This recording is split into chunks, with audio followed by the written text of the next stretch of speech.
morning, good afternoon, good evening. Last week, Chamisa posted what you can see on the screen there. And I'll read it out for you.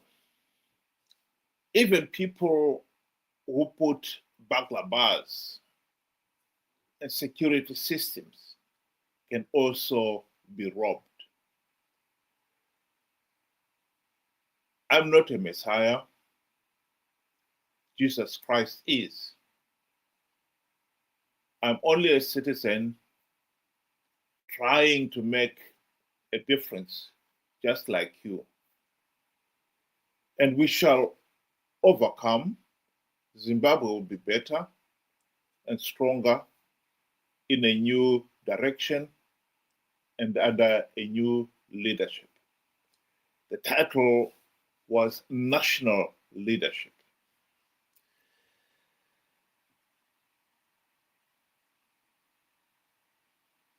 Those who saw that last week, they've also been struck by the fact that unlike most of his postings, there was no Bible verse in it, nor was it entered with the usual hashtag, God is in it.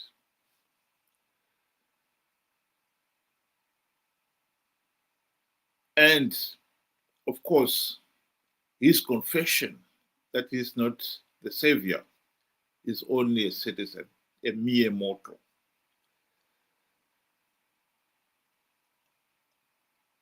Some of us congratulated him for finally admitting that he's merely a mere mortal, and welcomed that admission because it will allow the country to have a real meaningful political discourse. But that was not to last. This is what he posted today.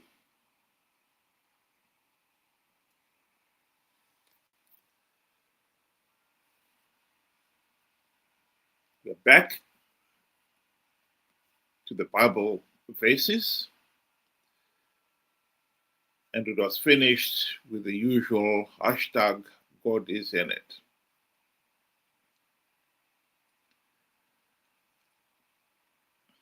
The 7 days of reflection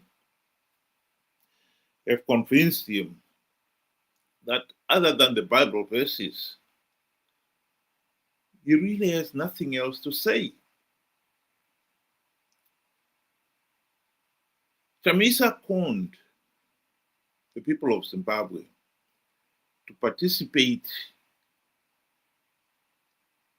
in the 2023 elections on the basis that he had plugged all the vote rigging loopholes. Hashtag God is in it. We can argue all we want. Did the 2 million people who voted understood what he was talking about? i.e. that he had plugged the vote rigging loopholes. Well, I think if we say, did they understand, we have also got to define, did he plug the vote rigging loophole? Could he have plugged the vote rigging loopholes? Because anyone who was following the Zimbabwe political system then would have told you that Zimbabwe's, the voters' roll, for instance, was in shambles. Deliberately in shambles. ZAC had failed to produce a verified voters' roll. Indeed, ZAC has never produced a verified voters' roll. And for good reasons. This has been one of the opportunities for Zanu PF to rig elections. There can be no doubt about it. There cannot be any denying of that fact. That is the reality. That is what is happening out there. So it was clear that Zanu PF was going to rig the 2023 elections. Past elections had shown that without implementing democratic reforms, Zanu PF will rig the elections. What Chamisa told his followers was just an idiotic lie.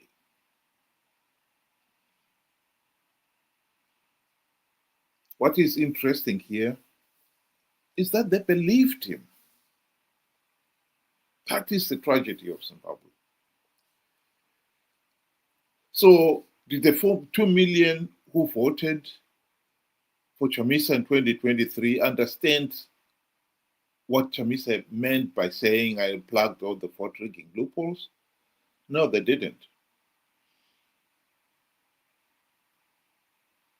They didn't understand what he meant by that, just as much as they have never understood the explanation offered here by a quotation from David Coltart, that's Zanu PF who rigged the elections, and many others. And the warning that if you participate in these flawed elections, you only give Zanu PF legitimacy. It was all water off a duck's back. They really didn't understand it. What mattered here is that they just believed Chamisa. He told them he had plugged the vote rigging loopholes, and they believed him. End of story. And so they participated in their millions and gave Zanu PF legitimacy. Here is Chamisa boasting just a few days before the elections that he was going to win the elections and he was already forming his cabinet. Makorokoto Zimbabwe nokuti hakuna munhu anomira kana denga raronga plan. Denga raronga plan, denga harifoiri. Plan yaMwari haifoiri. Ini ndatanga kugadzira cabinet. There is no way we are not going to form a new cabinet. There is no way we are not going to have a celebration. There is no way we are not going to have an inauguration. Let's start preparing for our inauguration. Let's start preparing for our celebration.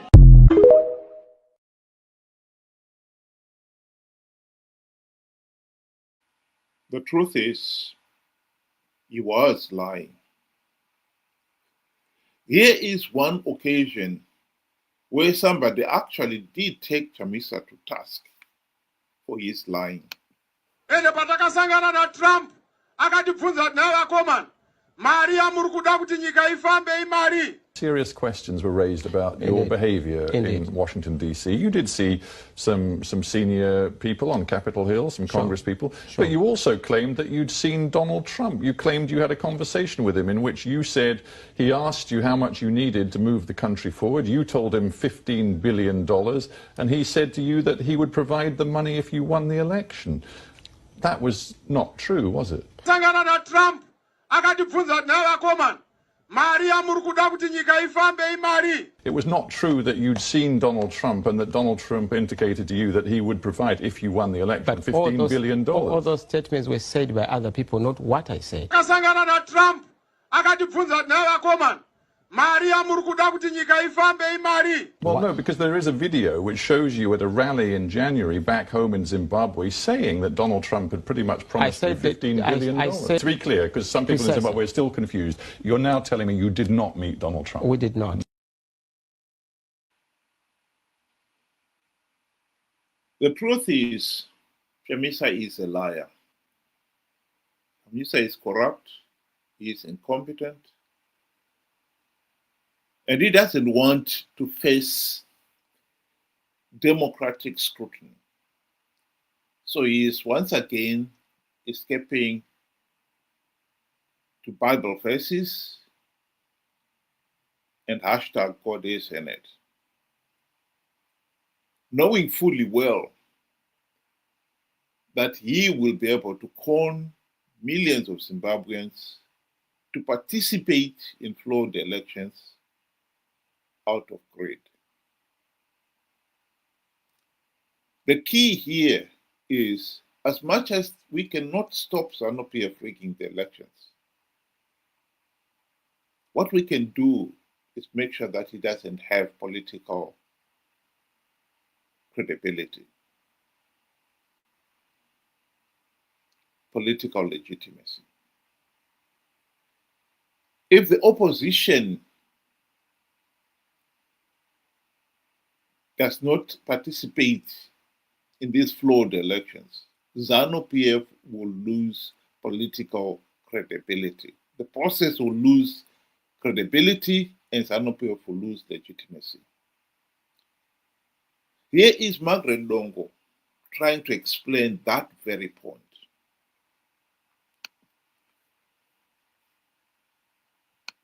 We have lost a lot of money, a lot of savings because of the change of currency.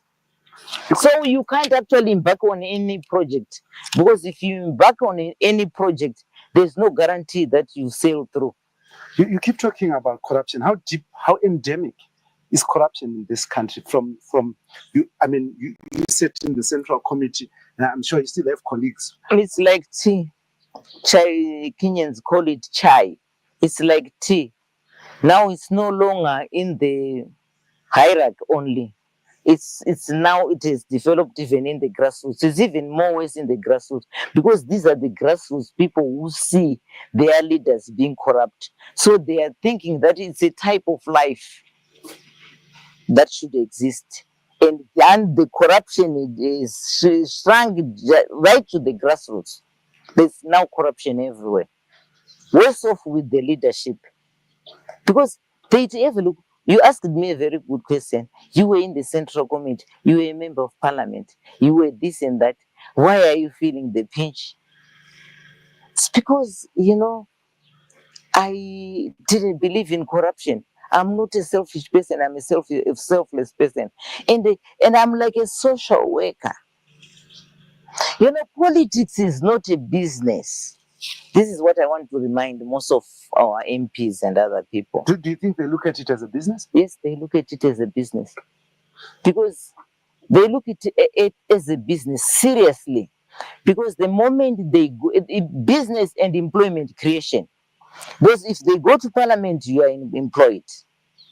You get a car, you get a stable salary, and you are paid until your term is over. Already you are employed. If you are out, you're out of employment. If you serve 2 terms, you get a pension?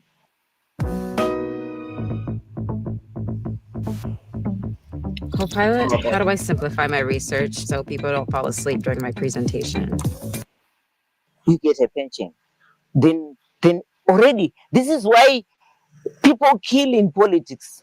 They kill to be in Parliament. This is why we have violence in this country. Because there is no employment. The only employment which is there is in politics. There is no other outside employment. So for them, a very good example is, look at what happened to CCC, the Triple C party. Have a look. When they lost, when they said they were rigged, what I expected from them, I expected all parliamentarians to say, we are not going to go to participate in a rigged system. And we are not going to sit in a rigged parliament. Because the elections have been rigged. So all of us were not going to parliament. Imagine what could have happened. We could have gone into new elections. There's no way Zanu PF was going to roll alone. You think so? Yes. Do they care? Caring or not caring, the public would have forced them, because the majority of the people would want representation in parliament. But they went anyway? But they went. The truth of the matter is, Zimbabweans have got to accept the reality that the opposition is in Zanu PF's deep pockets, has been in Zanu PF's deep pockets for a long time. Since the failed 2008 to 2013 GNU. It's just that we have been slow in accepting that reality.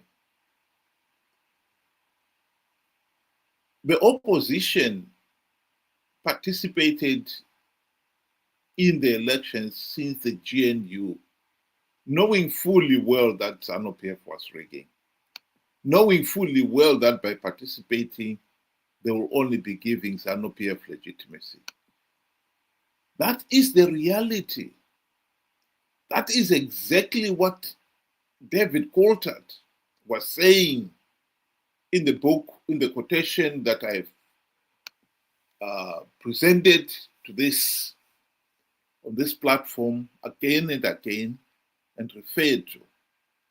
That is exactly what Coltart was saying there. But of course, it's water off a duck speck. However, the truth of the matter is Zimbabwe cannot afford another rigged election and perpetuate this dictatorship. After 45 years of rigged elections, and with the country in a serious economic and political situation, millions of our people are living in abject poverty. We really cannot afford another rigged election. And yet, this is where we are heading. Chamisa is gearing to con people once again to participate in flawed 2028 elections on the basis of another lie, idiotic lie, that he can win rigged elections. Hashtag God is in it. We cannot stop Zanu PF rigging the elections. We should have done that by implementing reforms. No reforms have been implemented. We cannot stop Zanu PF going ahead with the elections.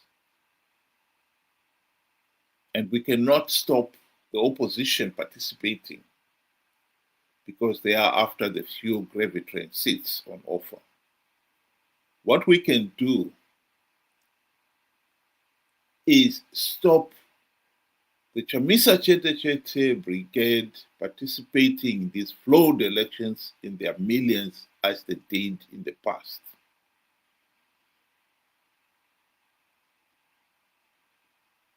Deny Zanu PF legitimacy,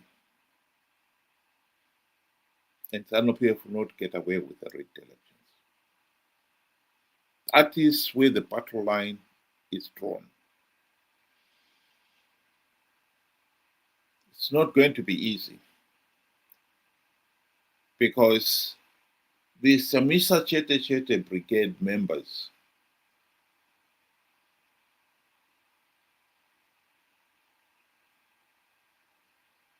are not rational. They've believed Chamisa's idiotic lies in the past, and they'll do it again. You have to reason with them. And the hardest thing to do is to reason with somebody who is not reasonable. But that is the challenge. I repeat, Zimbabwe cannot afford to have another rigged election in 2028 and perpetuate this dictatorship. Think about it. Thank you very much. Have a good afternoon.